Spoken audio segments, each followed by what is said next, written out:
recruté beaucoup de militants au niveau de la prison. Ça, je peux vous le certifier. Nous avons recruté énormément de militants dans les prisons. Je vous le certifie.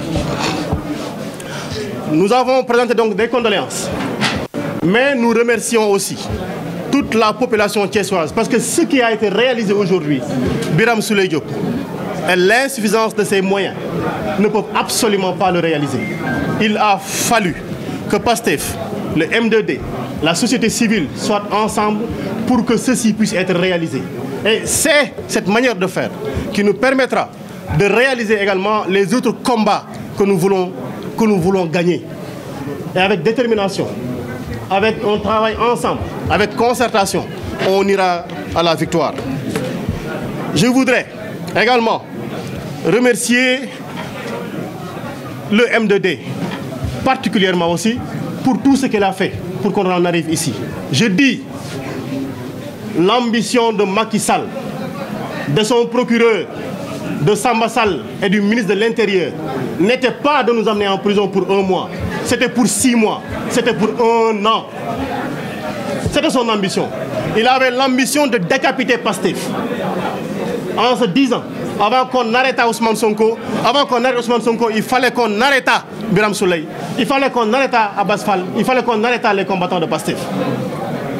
Mais c'est grâce à votre détermination, accompagnée de celle de PASTEF et des démocrates de ce pays-là, mais particulièrement de l'implication des familles religieuses, que le tyran a reculé. Il recule, il reviendra à la charge. Ne vous trompez pas, nous sommes tous intéressés par la paix. Nous n'avons jamais injurié sur la place publique. Nous n'avons jamais dit du mal de quelqu'un dans la place publique, dans le combat politique que nous menons. Macky Sall nous a amenés à cette extrémité-là. Il reviendra à la charge. C'est un trompeur. Ne dormez pas sur vos lauriers. Ne dormez pas, ne fermez pas l'œil, ne clignez pas de l'œil surtout. Il reviendra à la charge. Il faudra qu'on soit prêt comme un mur fortifié. Al-Bunyanul Marsous pour être prêt pour le combat. Je remercie les familles religieuses, mais je remercie personnellement et particulièrement ma famille religieuse, la famille Nguyen.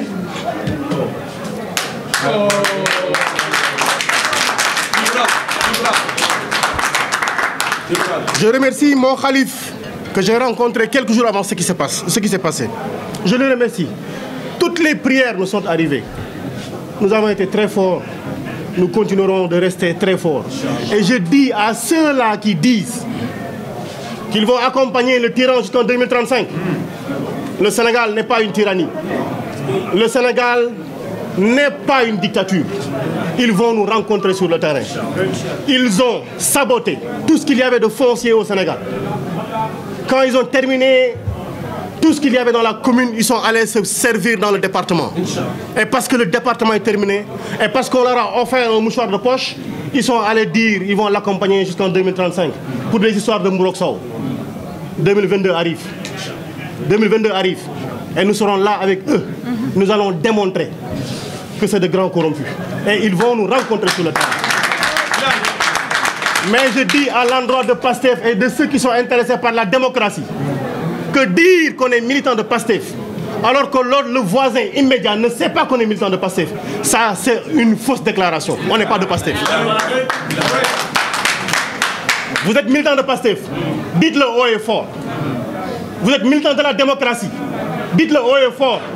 Vous êtes militant de PASTEF, portez-le sur votre front, portez-le dans votre cœur, portez-le dans votre démarche, portez-le dans votre action, portez-le dans votre prière, portez-le dans le combat que nous allons mener. Nous sommes militants de PASTEF, nous sommes militants de la démocratie, on ne reculera pas, on fera face aux tyrans. Je ne terminerai pas, parce qu'on vient d'accueillir le coordinateur départemental de Bignona, parce que nous avons des blessés de Bignona, parce qu'il n'y a pas d'hôpital à Bignona. Des blessés de Bignona sont ici à Thiès.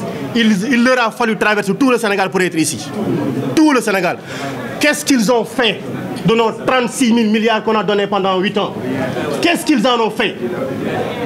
Ils nous l'ont mis dans du béton pendant que nous voulions la santé. Ils nous l'ont mis dans du béton avec des surfacturations pendant que nous, on veut une bonne éducation. Ils nous l'ont mis dans du n'importe quoi et puis ils nous emmerdent le soir à la télé. Passez-moi le mot. Je retire ce que je viens de dire. Je dois être plus courtois que ça en son endroit, même si je suis foncièrement contre lui. Je parle de la situation carcérale. Macky Sall considère que que ceux qui sont dans les prisons du Sénégal ne sont pas des Sénégalais. J'ai rencontré des hommes dignes, des hommes pétris de foi, de qualité, d'engagement pour ce Sénégal-là. On les oublie dans les prisons parce qu'ils sont prévenus, parce qu'il y a une instruction à faire. On les y oublie, des citoyens sénégalais. On les oublie avec une mauvaise politique carcérale. Et je rappelle ce que disait mon professeur Abdoulaye Cissé, il disait on reconnaît la démocratie d'un pays à la minceur de son droit pénal. Nous avons un droit pénal très violent, parce qu'on pense quelque chose de vous, parce qu'on subordonne quelque chose de vous, on vous violente, on attaque votre famille, on attaque tout ce que vous connaissez. Pourquoi? Pour d'abord vous humilier, mais pour vous faire disparaître en pensant que vous allez dormir dans la prison. Nous n'avons pas dormi dans les prisons. Nous avons recruté des militants. Je termine en disant, Birame Souleye Diop, que vous avez amené ici pour parler au nom de la coordination départementale, ne signifie absolument rien du tout en dehors de l'organisation qui lui offre en tant que simplement intendant la force qu'elle a, la force politique de Pastef. Birame Souleye Diop n'est rien du tout s'il sort de ce système-là, s'il sort de cette organisation-là. Nous sommes une individualité dans le système et dans cette organisation-là. Nous ne serons forts que quand nous resterons ensemble. 2022 est une échéance. 2024 est une échéance. Le tyran n'a pas dit son dernier mot. Il refait ses forces, il refait sa stratégie, il refait le séparatisme politique qu'il est en train d'instaurer avec l'ethnicisation politique qu'il veut instaurer. Il nous faut, à partir de Thiès, parce que Thiès est le creuset et l'arc-en-ciel national, parce qu'on retrouve toutes les populations ici dans une symbiose. Thiès est le creuset, c'est à partir d'ici que partira le combat. Je vous remercie.